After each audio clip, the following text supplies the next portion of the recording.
back to My Best Friends and Engineer podcast. This is Libby. And I'm Lexi.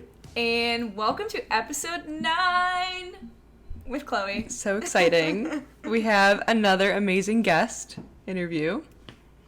Chloe is at Chloe the Engineer on Instagram and TikTok. And we talked to her, we just chatted today with her about, she is a civil engineer. We just talked about her experience with her first few jobs out of college, and then she recently passed the PE, so I feel like that's something that our listeners, especially on our Instagram, have been asking for, to speak about the PE, and so that was pretty cool. Definitely. I feel like it's awesome getting, we've talked to people who are still in school. We talked to Chloe, who has been working for a while. I love being able to get those different perspectives in. Yeah, her experience with the PE sounded a little bit painful. Yes, but it's okay. It was all worth it, and we got some good tips from her, so that'll be good. Yeah, so I think this is an awesome episode. I'm excited for you guys to keep on listening. And yeah, I think she just has some great advice to provide, and she just seems so confident in her career, and I just really admired that about her. I agree. I'm like, I want to be her. She seemed like such a girl boss. She was doing all this different stuff, especially during school. Working during school. My gosh, like 20 hours a week. Yeah, and I thought that was really cool. You guys will hear in the episode, she talks about her first internship experience, and she basically, she tells the story better, but she just got it by, like, reaching out to a bunch of alumni within this one organization she was in. And I feel like, I don't know why, but I've never thought about doing that. Like, that's so smart. If you're within an organization, I'm sure they probably have an alumni list, and just start emailing people. Be like, looking for an opportunity. That is so smart. Yeah. But, yeah. So, shall we go into reading some reviews and responses we've gotten from our Google form, which is in our bio.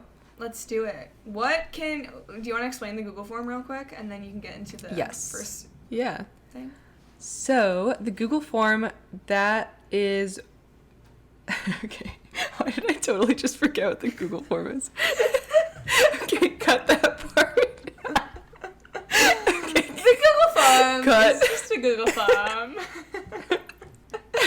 Okay, the Google form is in our Instagram bio, and if you fill it out, you get 3 templates, and we're super nice people. You don't have to purchase them. All you have to do is leave us a review or share the podcast. Usually, people sell this stuff.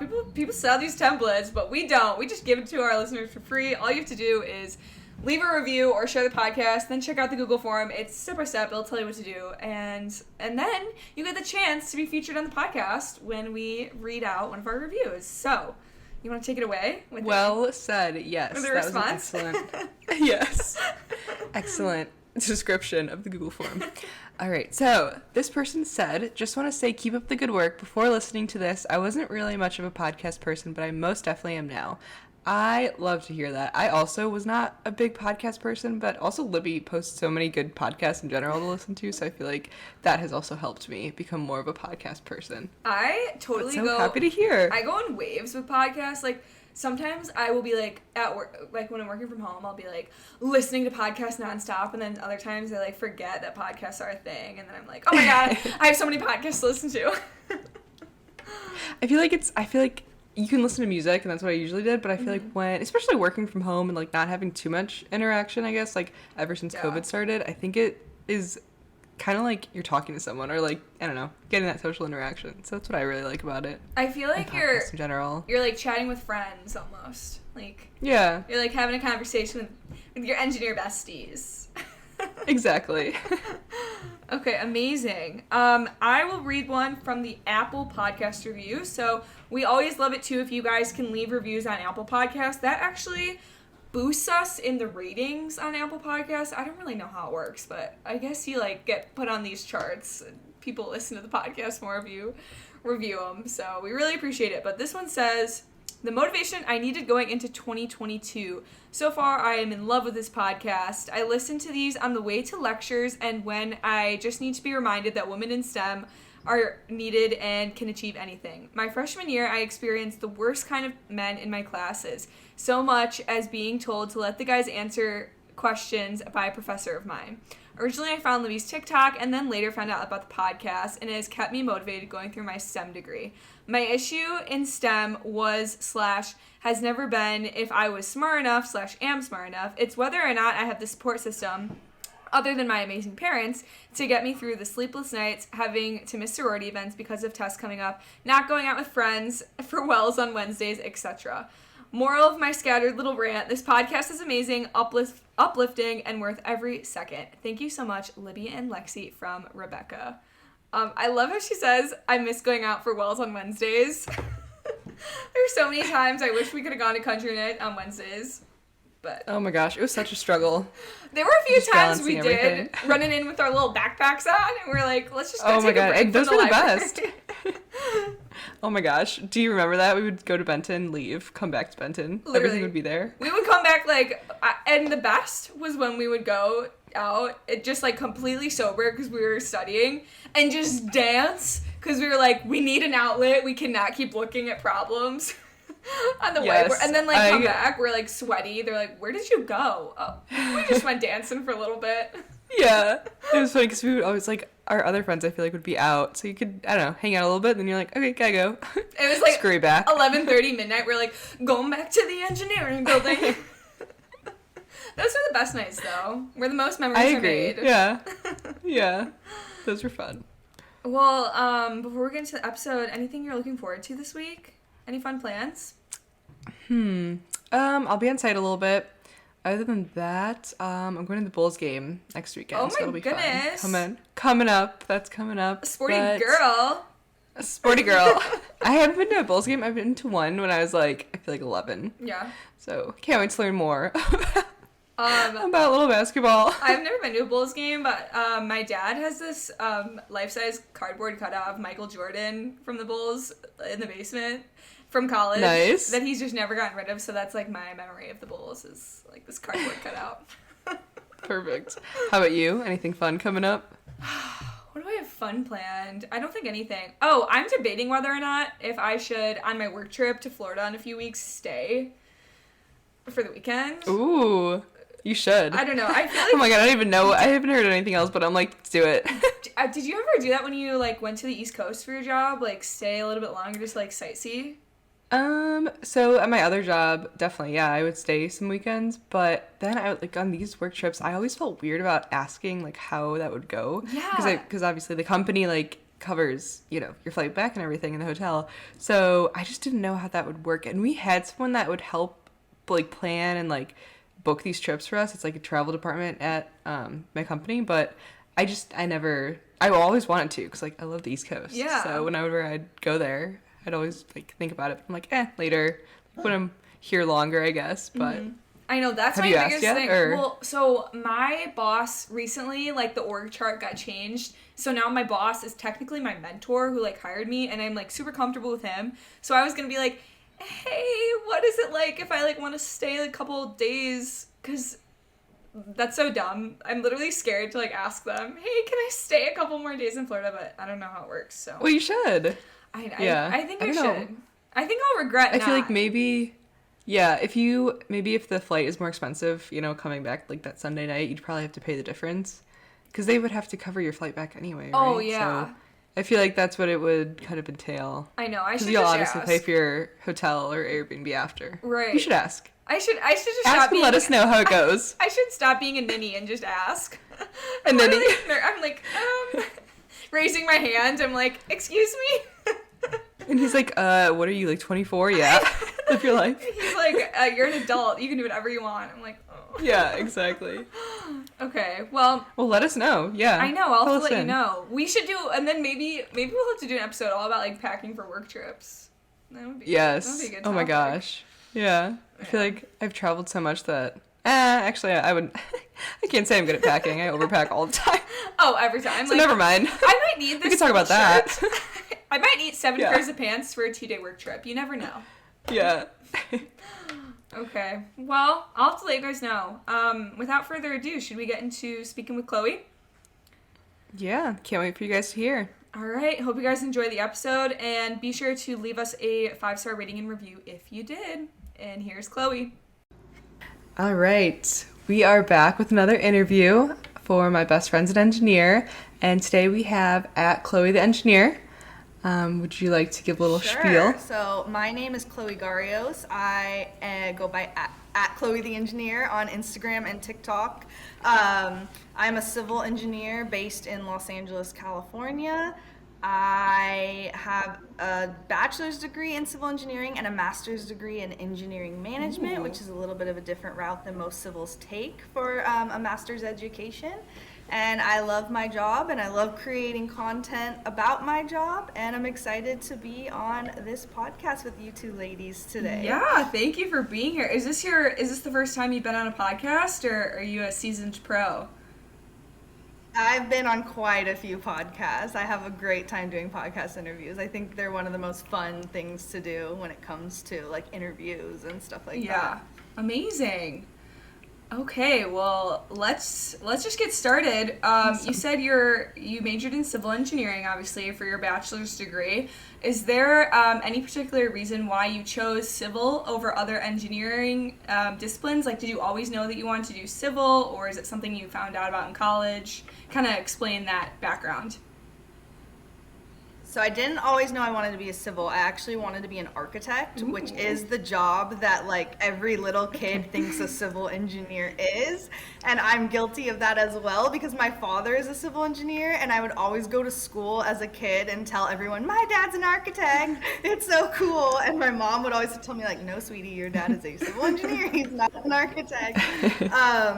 And then at my high school, they had this really cool architecture program where you could take like electives, that's the word. The elective of your high school would be architecture classes, and my older brother took it, and obviously I wanted to be like him, so I took it as well, but I really fell in love with it. We did this program where we got community college credit through doing the program. Really thought that was the route I was gonna go. And then a college counselor or a high school counselor that like gets us ready for college was the one who stopped me and made me think and told me, civil engineering is similar in some realms of civil engineering. It's similar to architecture. You work with architects, you do a lot of similar things, but there's better career prospects, better roads, easier to get jobs, better paying jobs. So that got me thinking. Of course, my father telling me I should be a civil engineer, that didn't get to me, but this high school counselor apparently made me think. And so I declared civil engineering for college, and I never switched. I loved it, so that's how it all started. Aw, that's amazing. Awesome. And then you said you had a master's in engineering management. Did you get that right after school, or did you kind of wait a little bit? I did it right after school, but I was working full time. So I started my full time work, and then my master's started maybe like 5 months after I graduated. But I was just doing it part time at night at USC, University of Southern California, while I worked in downtown LA. So I'd get off work, take the bus down to the USC campus, take night classes, and so it took me quite a while to complete compared to all my classmates who were full time.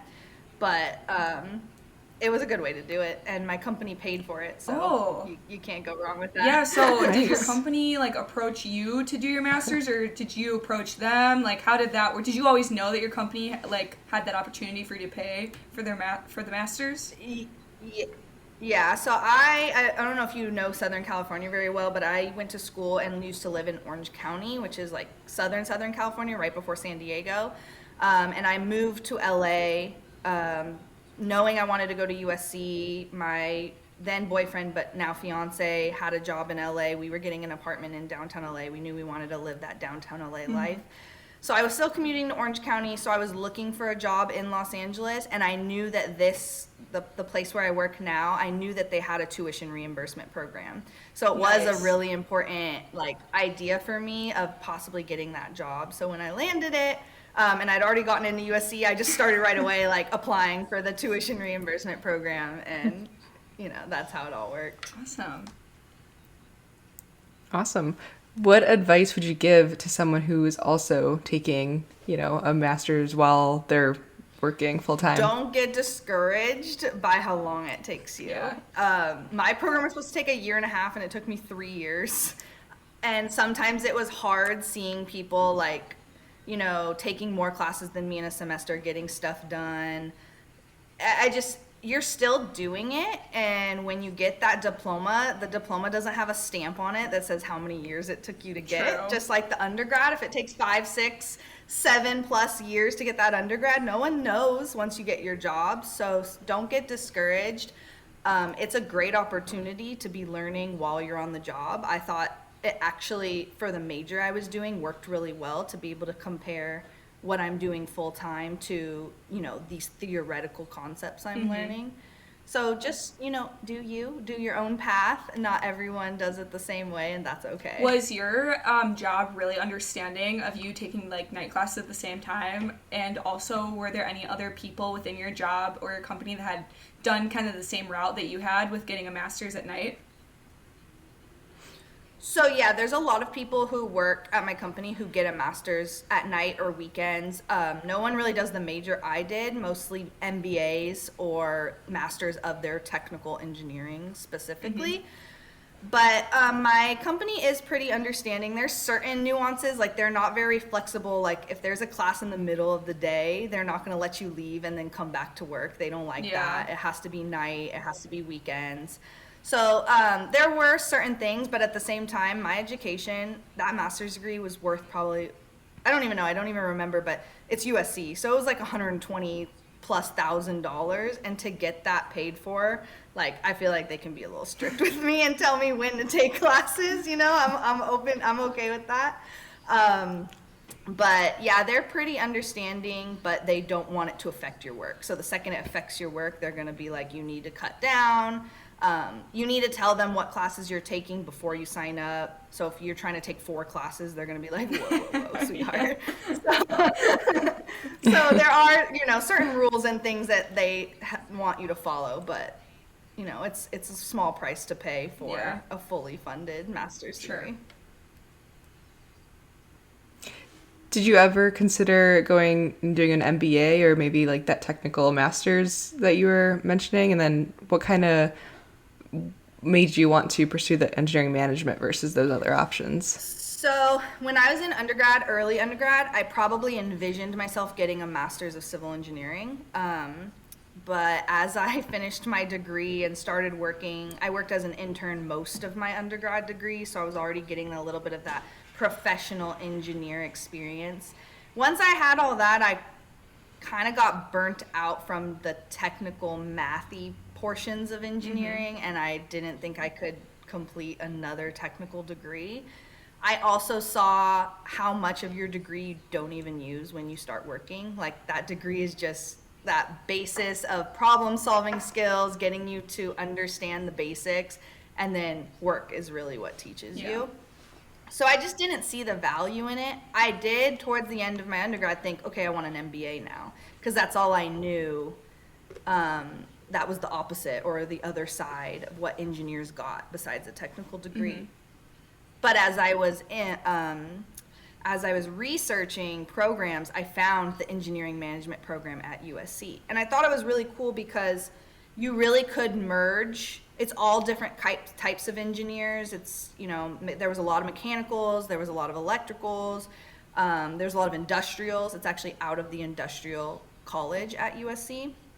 So you could really tailor it. I could take some civil engineering courses, you know, if I wanted to dabble in something or some course that I thought was really cool and would technically help me, I could use as an elective. I could take those courses, but then also get that management and business side, bigger picture side that I really feel like as an engineer I enjoy more. I don't want to be just a design engineer for the rest of my life. I like seeing the bigger picture and being like in charge of projects, project management, all that good stuff. So that's how I landed on it. I did apply to some MBA programs, and even I applied to a structural engineering master's degree, which I don't do structural engineering anymore at all, and thank God I didn't go to that program because I don't know if I would have lasted. But once I got into USC, I knew that was the program I wanted to do. So you graduate with your bachelor's, you go get your master's. Where does taking the FE fit into all of this? Because I know you have your PE, so you must have taken it at some point. Yes, so I took the FE during school. Okay. So I got super ambitious during school, and like my sophomore year decided to take the Oh my FE, goodness. which you're not ready for the FE your sophomore year. I mean, some people might pass their sophomore year, props, but I was not ready. I hadn't even taken any of like concrete, steel, wood design classes that are like the basis of the FE. So I decided to take like the general FE that's like all chemistry and science and math. I failed miserably. I don't know why I took it. So then I actually waited till senior year when I had all those design courses and took the FE civil senior year and passed. And that's a huge, especially for civils, but I think for any discipline. I mean, I can't speak well to other disciplines, but especially for civils and anybody taking the FE, I think it's so important to take it during school, because once you're out of school, I could not, if you put a chemistry problem in front of me right now, oh my goodness, absolutely not. You know, like you just forget all of that stuff. Anything that's not very specific to what you're doing every day, heck no, you know? So I think FE is so important to take during school when you're in that zone, you know what you're doing, you've taken the classes, and, you know, just get it out of the way so that you can, if the PE especially is one of your goals, then get that out of the way so you can just slide into the PE process. Definitely. Did you use any FE prep materials, or were you kind of relying on the knowledge from your courses before taking it? To be completely honest, I didn't prep the way I prepped for the PE.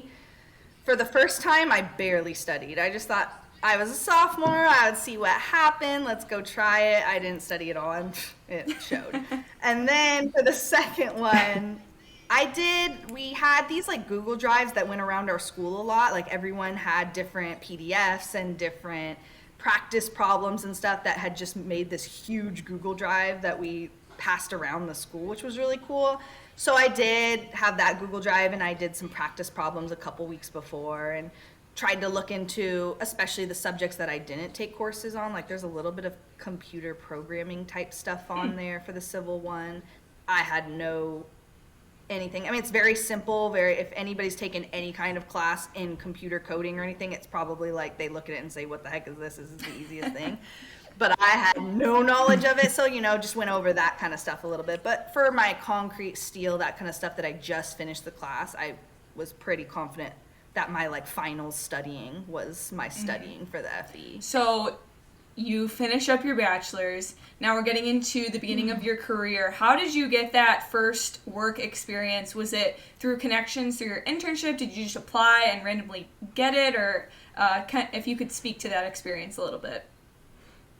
100%. So I got my first job through the internship I had, and the internship I had, I got 1,000% through being involved in student organizations. So that's something I'm really passionate about telling students whenever they ask for advice or I'm talking to college, university students, is to get involved. Because besides the fact that I feel like I really learned where I wanted my career to go, I learned way more, you know, professional level stuff in a student organization than I did in a classroom and a textbook.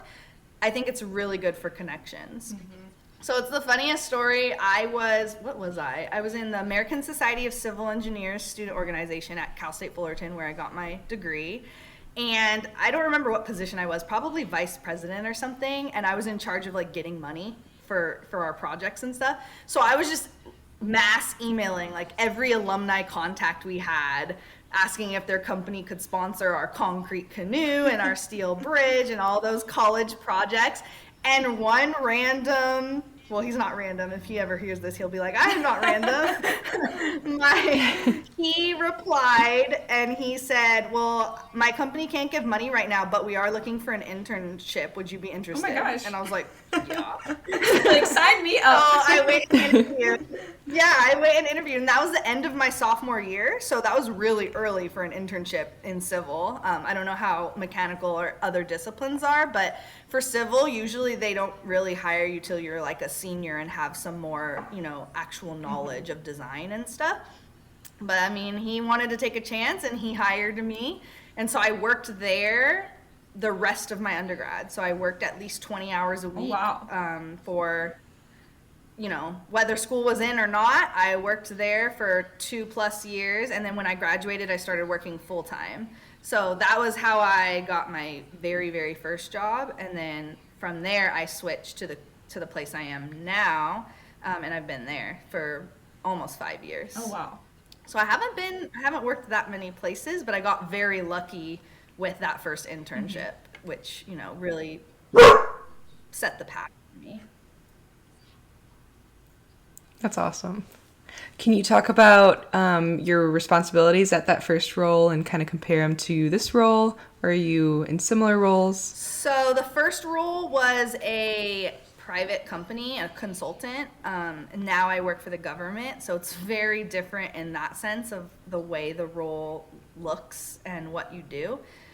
Technically, it's also very different. So that company was a transportation company. So I started out working, I know you guys interviewed Vanessa recently. So I did a lot of what Vanessa did, doing roundabouts and highway design and road design, all that good stuff.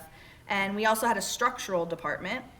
And the structures was what I was interested in then. I really thought I wanted to be a structural engineer. Now I absolutely have no desire to be a structural engineer. But back then I was a student, and structural engineer was the shiny toy when you're in school. Everyone thinks structural is the coolest one. So I really wanted to try it out, and my boss let me, start helping out in that department as well, in bridge design. So I learned a little bit about bridge design, did that whole thing.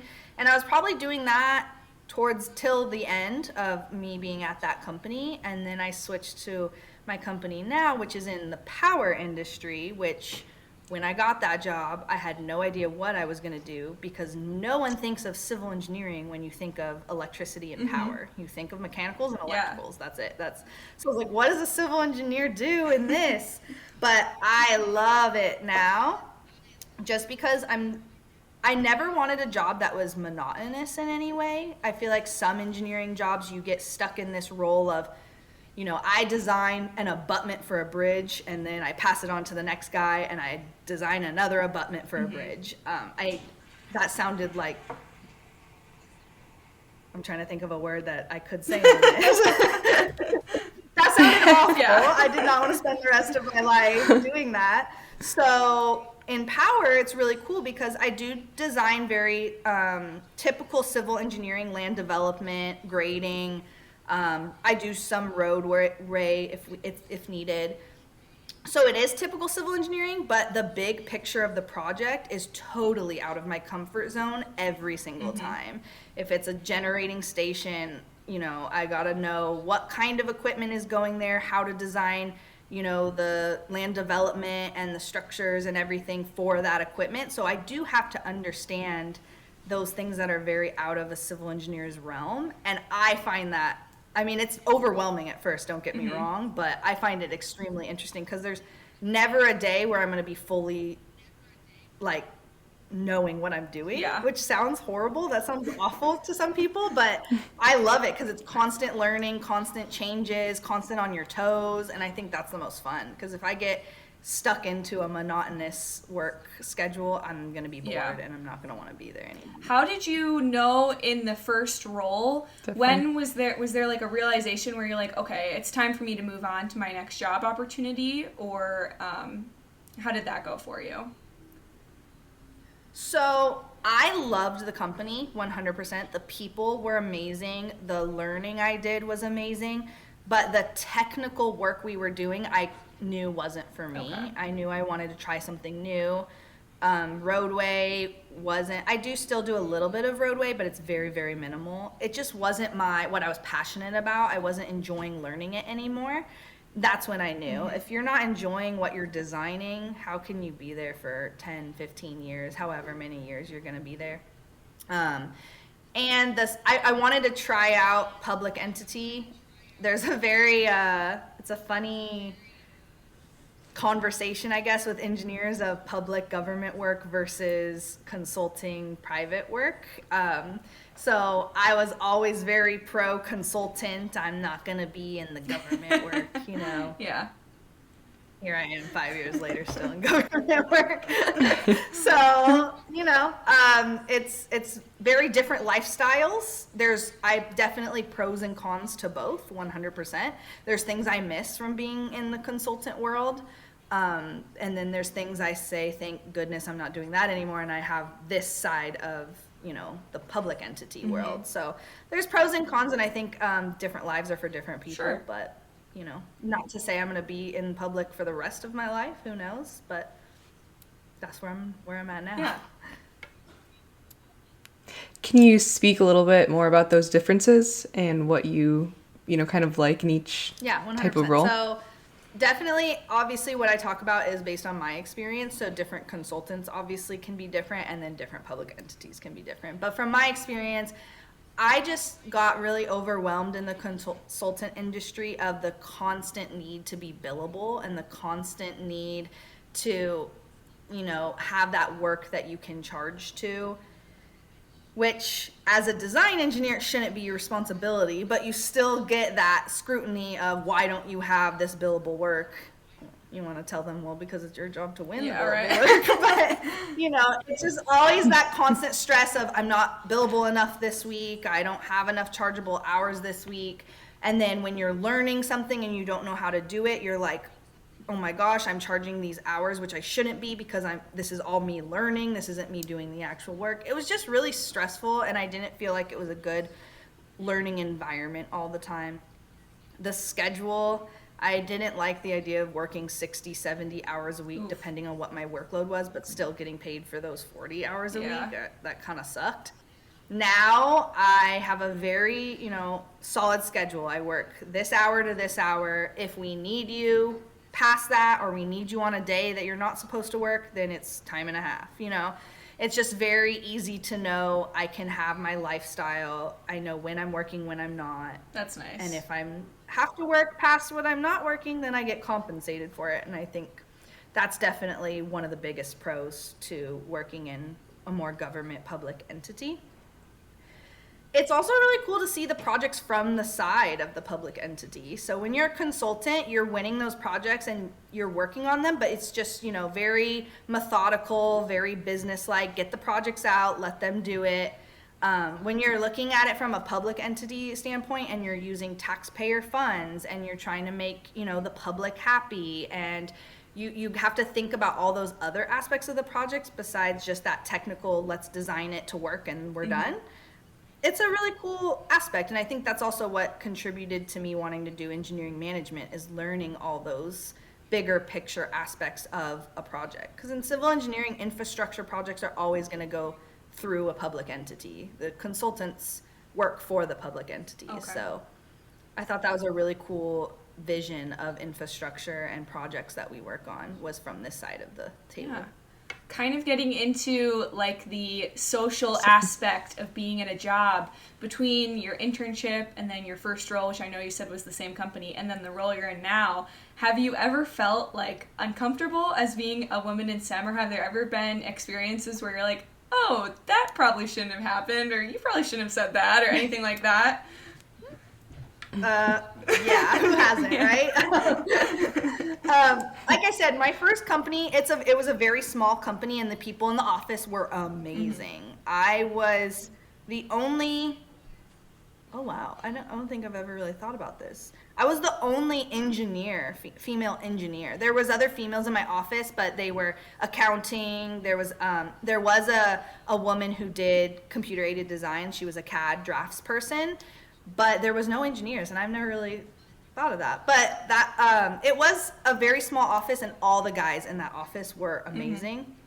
So the one thing that happened at that was very early on. It was my first week at the company, and my boss who hired me, who I emailed to get hired, he came and he saw that I was wearing like a pencil skirt and a blouse. I was really excited, like sophomore in college. How old are you? Like 19, 20? Yeah. I was like my first office job, because I was working all these, just jobs to get by in college. I didn't get to dress up or anything, so I was like, oh, I get to wear business clothes now, So I went all out. So I'm wearing like a pencil skirt and a blouse and everything. And he came to my little cubicle, and he's like, oh, never mind. And he started walking away. And I was like, wait, what do you mean never mind? What are you going to say? And he's like, no, I just thought maybe you could come with us to this project we were, going to go look at. But I see, like, you're not ready to go to the field today. And I was like, no, like, I have jeans and a polo shirt you guys gave me in my drawer, and I have boots. Like, I can just change really quick.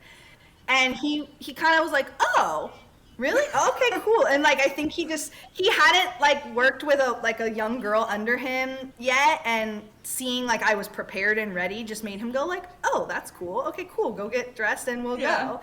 And from then on, it was just, I mean, it was fine. I never really had an instance of that. And, I mean, outside entities, definitely, when I would show up, sometimes would be like, what the heck? But I always had really cool coworkers who were like, no, you're going to listen to her, that this is who is here. So, that was about that. I've definitely had, in all roles, I've had the secretary assumption made. Sure. I don't, if there's a female out there that hasn't had that, I applaud them. Where do they work? Because I feel like that's the most common. I've been in a meeting where someone asked me for the paperwork or the schedule, and I looked at him confused because I was like, what am I supposed to have? Was I supposed to have something? I'm confused. And he's like, aren't you blah blah's assistant? They said you were going to bring the schedule or whatever. And I was like, no. And like so many of like my coworkers who know me, that like you could see their faces. One guy was, and he was like, dude, you're like, civil engineering project. No. And you could see he just went like turtle back into his shell and just like walked away. Didn't even say anything like, oh, I'm so sorry or anything. Just like was so embarrassed that he just walked away. That was a pretty good instance of it.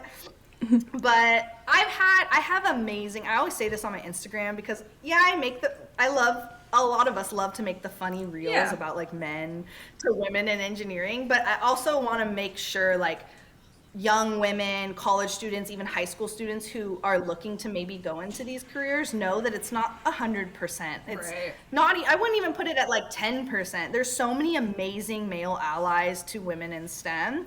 And sometimes even if they say something stupid, they're not meaning it to be that way. And if you call them out on it, they will internally be like, oh, maybe that was a little messed up to say. So they're not all like that. And I've had amazing coworkers who've stood up for me at every turn.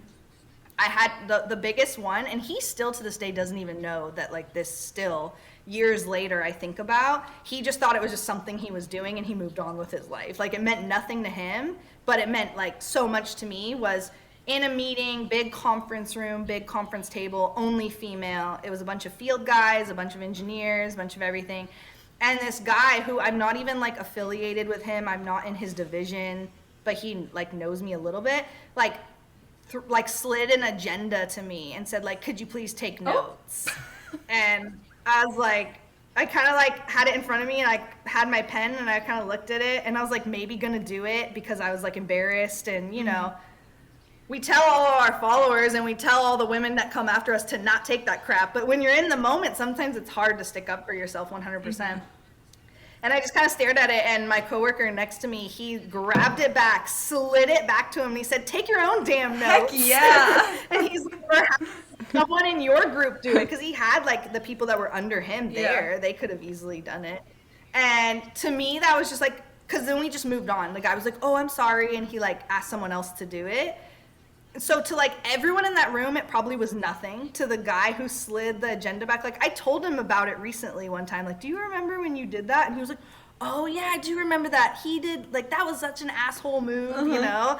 And like, but it didn't mean that much to him. He didn't think that he was being like this superhero, you know? He was just doing something. But to me, like still years later, I'm like, that's what we need, is those like quick instances of sticking up for someone and then moving on.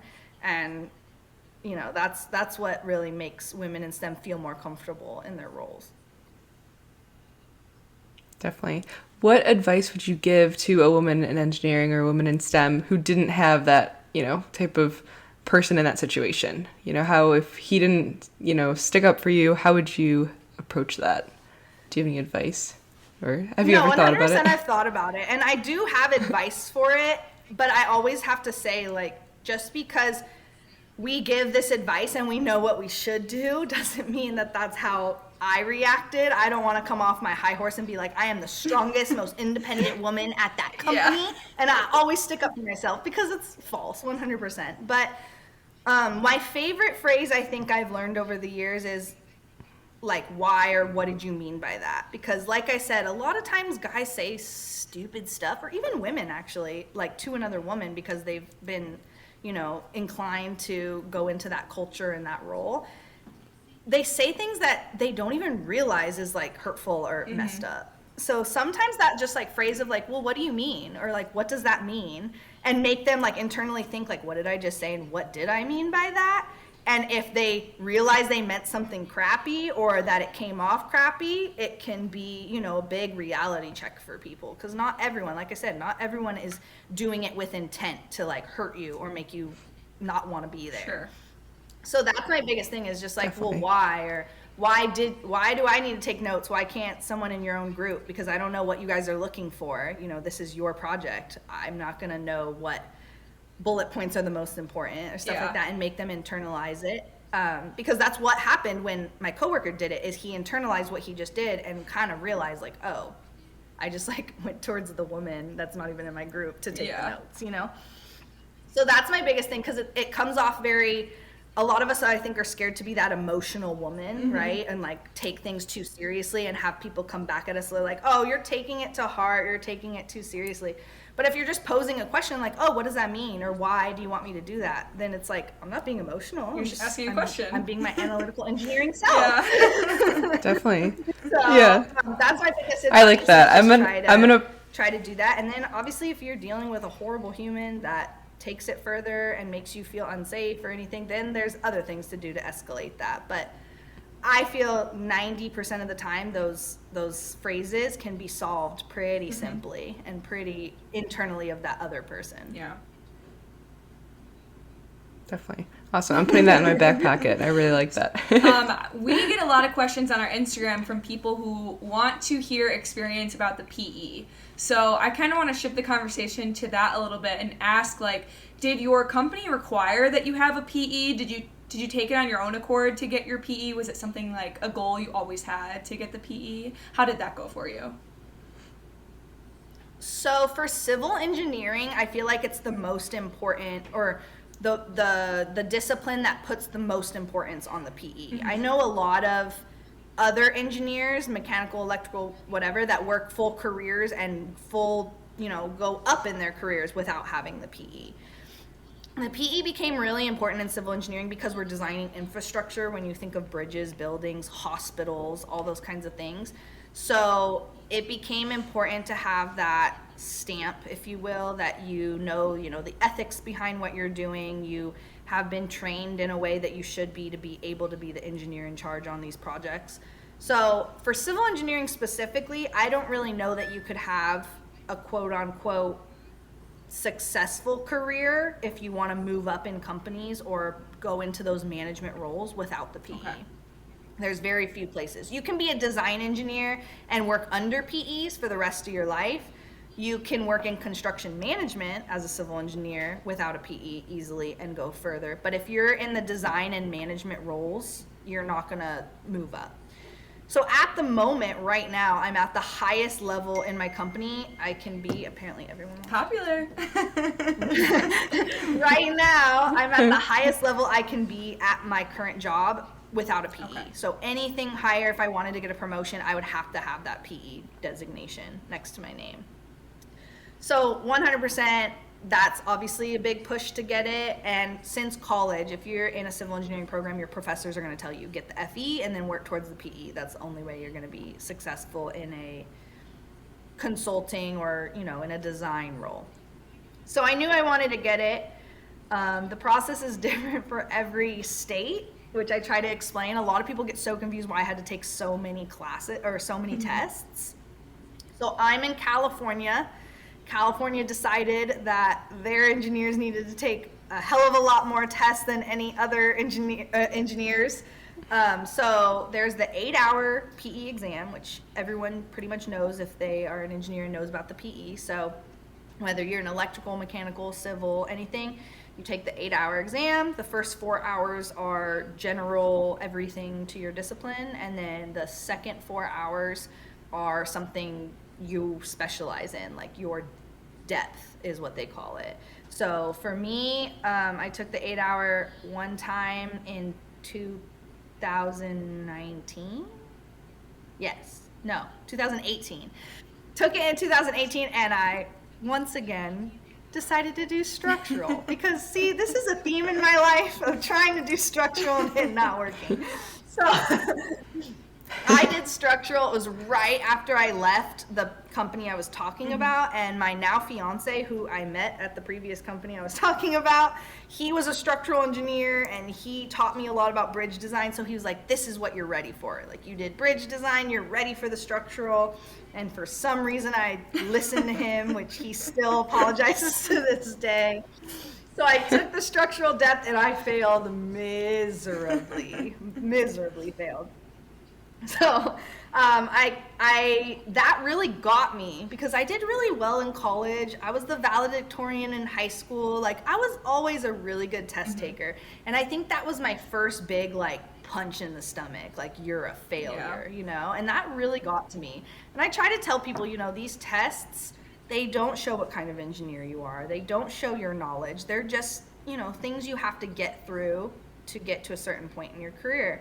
But I didn't know that back then, and I didn't even though other people were telling me that, I didn't listen to them. I was like, I'm a failure, I'm never gonna get this, blah, blah, blah. So I waited another 1.5 years to take the 8-hour again, which is so silly, so dumb. Don't do that, anybody that's listening. If you fail, just get right back on it. Like, mail it back the same day to get your retest application, you know? So I changed to construction 1.5 years later because my current job is a lot of construction management, a lot of on-site stuff. So I passed that time at the end of 2019. And then 2020 happened, which was, we all know, March hit and the pandemic, and they closed down all the testing centers. So I didn't get to do anything in 2020. And I started up again in January 2021 to take the seismic and survey exam. Yeah, and took those. If you follow me on Instagram, you know, many, many times. I remember seeing your stories, and I was like, you got this, you can do it. I was so done. So I took survey 3 times. On the 3rd time I passed, and I took seismic 2 times, and on the 2nd time I passed, which shocking because seismic is like earthquake designs, and I don't do that at all. So I thought that was going to take me forever. And then survey, there are little aspects of surveying that are in my job. So I thought, oh, that's going to be easy for me. Absolute opposite. I really got seismic well by the 2nd time, and survey took me forever. But yeah, so 5 tests in 2021 I took. I literally, like, when I look back on 2021, I purposely took September off, so I did not do any studying in September, and I scheduled out my tests that way. But other than that, so for 11 months of the year, like every day after work, every weekend, I was studying. And it was the most overwhelming year of my life. But it was worth it. And I definitely tell people, one of the biggest questions I get on my Instagram about the PE is, what do I do if I failed this many times? And it's hard. I'm not gonna pretend it's not. I mean, I cried every time I saw that dang red box when I opened up those results. But you just have to pull yourself up and go. For us, it was mailing. You have to mail a new check. Oh my God, the amount of money I sent to the state of California. You have to mail a new check and a new application to get to be able to sign up through Prometric or whatever the testing center is again. So if you wait, it's like wallowing from a past boyfriend. You know, if you wallow for too long, it just starts to get too overwhelming. But if you eat that ice cream for one night and then get back to it, then you're good, So you just got to keep going. You're going to get it eventually. And the same thing I said about degrees, the PE is the same way. It doesn't matter if you took the test once or you took the test 9 times. You still have PE next to your name. You still have that certificate that says professional engineer of this. Like, no one wrote down, like, but it took her 9 times. In parentheses. It doesn't matter. It doesn't matter. And if it's really embarrassing to you, like, don't tell your employer when you're taking it. Like, do it quietly. I unfortunately decided that I was the spokesperson for failing tests on Instagram, and felt I had to share that. And I did feel it was really important. You know, the messages I got from people saying, I thought everyone passed like first or second time. I thought that because I've failed this many times, like I'm a failure, blah, blah, blah. Like nobody does share that. And 1,000% it was hard. Like there was times where I told my fiance, like, oh, I gotta post that I failed again. And he's like, just don't post it. And I'm like, no, people are counting on me to tell them my results. You know? So that was hard, definitely. But, you know, not everyone's sharing their whole life on the internet, so you don't have to do that. Just don't tell people. Just, you know, study on your own, take it, you fail, take it again. Not everyone has to know that you did it, but even if they do, you're gonna get it eventually. Yeah. You just gotta keep going. Definitely. What made you want to start posting STEM-related content on social media? So in college, I loved following like bloggers and content creators, especially like in fashion and lifestyle blogging. I loved like home stuff, even though I didn't have a home yet, but you know, decorating my apartments and stuff. I really, really liked it. But every like woman I followed that I really enjoyed, and this is like no shade to that because I love their content and love that, they were all just like full-time content creators, full-time bloggers, like this is their career. And I was like, how come there's no like content creators who like work a 9 to 5 or work in a technical STEM role or something and showing like their lifestyle and their fashion, but like for this specific like realm of life. So in college I was very fashion, like all my pictures were just like me posing in Beverly Hills, like with outfits on, you know. I was like trying to do what I thought I wanted to do, but also I was just sucked into what I saw on Instagram and like, this is the only way I can be successful because no one's gonna follow me for like other stuff. And then a friend of mine, between my mom and a friend of mine, they were both like, you're not doing what you say you want to do. You know, my mom kept saying like, why don't you put more of your engineering stuff in there? Why don't you show, you know, how a woman can be good in STEM and, you know, be pretty and you love pink, wear your hot pink, but also get down and dirty on site in your steel-toed boots, you know? My mom was telling me that. And then another content creator who is in the lifestyle fashion space, she talked to me and she's like, dude, like, I love your outfits, but at the same time, like, you're telling me that your mission is to show women in STEM and to show that they can be bougie and glam and pink and girly, but still survive in a man's world or, you know. She's like, where is that on your page? Like, please explain. And I was like, I mean, in my captions sometimes I put that I wore that. And she's like, no, like, that's not it. And even after that, like, it took me a while. I mean, my page has gone through iteration. I started out as Miss Chloe XOXO because, you know, cute. Back in the day, everyone had that XOXO after their name. And then I think it was 2019 that I changed my name to Chloe the Engineer. And once I changed my name, I feel like that's when I really leaned into it and just started doing all kinds of STEM content and engineering content. And I mean, I still show my home, I still show my dog, sure. I still show pink outfits. Because I think that's important. I think that my whole mission was to show that you can have this lifestyle and these interests that might not be stereotypical to what an engineer looks like and then be a successful engineer. So my page still could be, I mean, I guess it's the STEM space, but it's still very my life. It's not just, you know, posting stories of my cat and then once I go home from work, I'm not posting anymore. Like you really see pretty much everything. But I just wanted to show more of that STEM. So over the years, it's really changed a lot. But I'm happy where it's at now because now I feel like it is truly me. And so I'm at the place where back in the day I had, you know, all those apps that showed like who unfollowed you. And so like if someone from high school unfollowed me, I got so butthurt, like, oh, you don't want to follow me anymore. You know, I was so like head up on the numbers and who was liking me and who wasn't. And now it's just like, I've really reached a place, which is crazy because social media usually has like those negative stereotypes of what it does to you, but it's actually helped me in a sense because social media has shown me that I can find my people that like the what I like and everything, and they are out there. And if I'm really truly showing who I am and people don't like that, then okay, fine, like you don't like Yeah. me. But if I'm showing like a different version of me, like what I think people want, and they're still not liking me, then I don't know, it's a whole mental gymnastics you're doing with yourself. So I've really gotten to a good place with it. I love social media. I know that there's negatives behind it, but I also think it's an amazing place.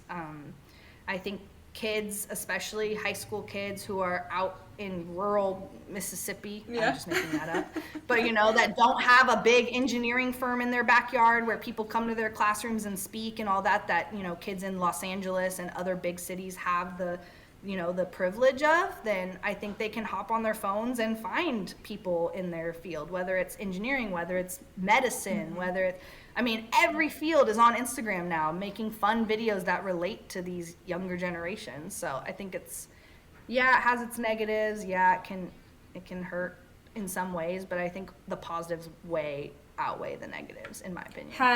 Do you share that you post on social media with your work, or has anyone from work ever found your social media? Okay, yeah. So I asked because someone found from my work, they found my social media and they're like, I don't mean to embarrass you, but I found you on Instagram. People from my work definitely follow me. There are people. I don't share where I work on social media. Right. It's pretty funny when people figure it out. There are some girls or women who will get a job where I work or something because it's a pretty big entity. And because I sometimes post a story of my cubicle or something like that, they'll figure it out and they'll message me and be like, can we get coffee? I know you work so-and-so. And I'm like, how'd you figure it out? So I don't publicize it as much. Obviously, it's inevitable. People find me on LinkedIn and stuff and then they know. But because it's a public entity and it's a government entity and it's a scrutinized place, I will never make it complicated of my views being their views. So for example, any picture I post, like if you see a picture of me like in the field, you're never gonna find anything that says the logo. So I Photoshop my hard hat. If there's like orange cones anywhere, I'll Photoshop the logo off of them. I try to make sure that it's nothing on there. So my company as a whole, like the entity of my company, I guess, doesn't really know. But it started to, I recently got an award for Influencer of the Year, like within engineering. Oh my gosh. Through American Society of Civil. Awesome. Thank you. Congratulations. So that got publicized in my company. So then it's Okay. like, okay, they see the word influencer, like, so certain little things have happened that have made people know about it, but I don't merge the two, if that makes sense. I'm just an engineer in the power industry.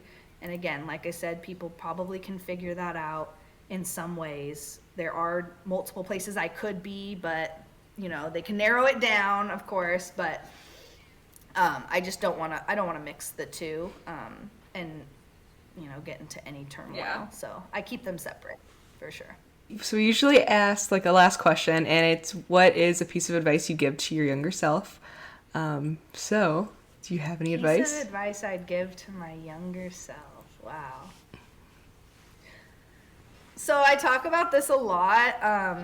When I was young, my mom was like my biggest cheerleader, I'll say, and showed me that you can be, a girl who loves pink and loves fashion, but do whatever you want. I played basketball, and there was no girls teams in basketball back then. So my mom signed me up at the YMCA for the, boys co-ed team, and I was the only girl. And she always told me, you're not a girl basketball player, you're a basketball player.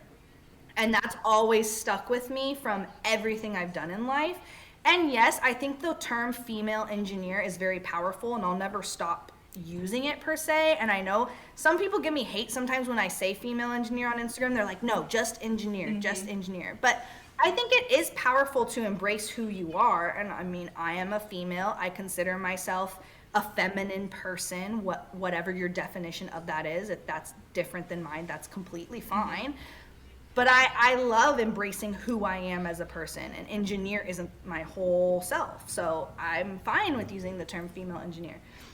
But it doesn't make you weaker. It doesn't make you worse in a sense. Yes, we're all different, but we're not lesser than the other. And I guess I would just tell my younger self to really embrace that, because I embraced that as an adult and it stuck with me. But maybe there were certain times in my middle school and high school years where I didn't embrace that, and I thought I had to be someone I'm not, and I don't think that's ever true. So whatever you decide to do, whether it's engineering, anything in STEM or not, if it's something completely different, my biggest advice to my younger self would just be always stay true to yourself, what you love, what you think is right. If something doesn't feel right, it's not right. All those good things to carry on through life and my career and everything. So that would be the advice. Just stay true to yourself. I know it's cliche in some ways. People, I mean, it's oversaid, but I mean it in the deepest of sense, not just wearing your favorite color or anything like that. Like truly being your personality, what you love to do, what you think is funny, what you think is fun, all those things. Just be you, be completely you. Yeah, I feel like it's so much easier said than done sometimes. Like, oh, just be you. But it's like, what does that actually mean, you know? What is that? Absolutely. It's like be authentic on Instagram. Like that's like the number one thing like successful content creators say, right? Like you just have to be authentic and the right people will come. Well, what is being authentic? Like what does that mean, you know? So yeah, it's 100% easier said than done. But once you figure it out, and I will say, like, I feel like in the last 3-ish years of my later 20s is when I really started realizing like I am myself, and like I don't give a crap anymore. If you're gonna bring me down or bring stuff into my life, then I'm fine with you being gone. And as a younger person, I wasn't always like that. It comes with time, it comes with experience, it comes with finding yourself. Not everyone knows who the heck they are at 18. I don't think anyone knows who the heck they are at 18. But just continue to find yourself, you know? Amazing. Well, I think this was an awesome episode. Awesome. I think that, thank you for being on. I think that our audience is really going to love this. Where can they find you on social media if they don't already follow you? So number one place to find me is on Instagram at Chloe, Chloe, the engineer. I'm also on TikTok. I tend to not be as good with keeping up with TikTok, but I'm also there at the same username, Chloe the engineer. And yeah, I respond. I'm still saying this, and sometimes I think I should stop saying it, but I think it's really important. I respond to every single DM. Sometimes it might take me a little longer, and if you want to boost yourself to the top by sending me another one, I won't be insulted by it. I won't think you're annoying. Just give me a moment, because the message requests fill up, but I will respond to every single message. All right. Well, thank you so much to Chloe for talking to us. That was awesome. I loved hearing about her. I just loved hearing about California too in general. I feel like we've had 2 guests that were, and I'm like, why do we live where we live? Now I'm like, we need to do some sort of a world tour where we go like, let's do a meetup, meet the STEM girlies in California, because we need some warmer weather here in the Midwest. Yes, 100%. I think today it's like 50 degrees out or something in Wisconsin, and I'm like, oh my god, it's summer. It feels so like, warm. get a tank top, go tan. I'm like, let me put my shorts on. But yeah, as always, if there is any engineering discipline or someone that you guys might follow on social media, or like just anyone that you're interested in hearing us talk to, let us know. Send us a DM on our Instagram, and we will do our best to accommodate.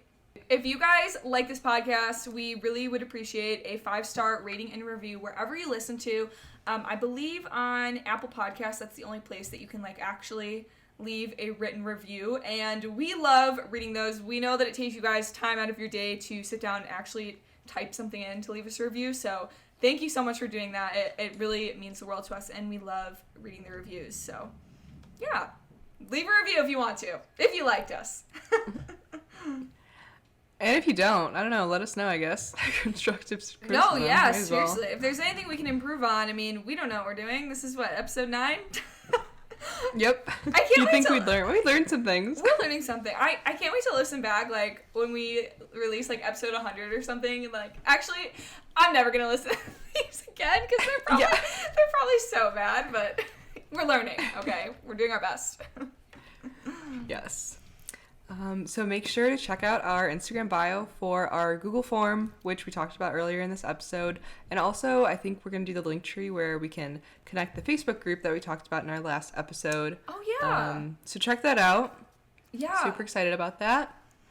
I kind of forgot about our Facebook group, but we just want to get, we just started it, so we need to get into it. But we were chatting about how, because I think we're gonna have a post on there where you guys can go introduce yourself and, like, say what your name is, what your major, or, like, what career you're in. But I think it'd be such a good resource for people if you don't know what to wear to your first day of work or something. You feel comfortable posting that in the Facebook group, and people can give you advice, or, like, if you need someone to review your resume, or if you're looking for, like, job connections. I feel like our Facebook group is going to be such an awesome resource for women in engineering and STEM and male-dominated fields and all that jazz.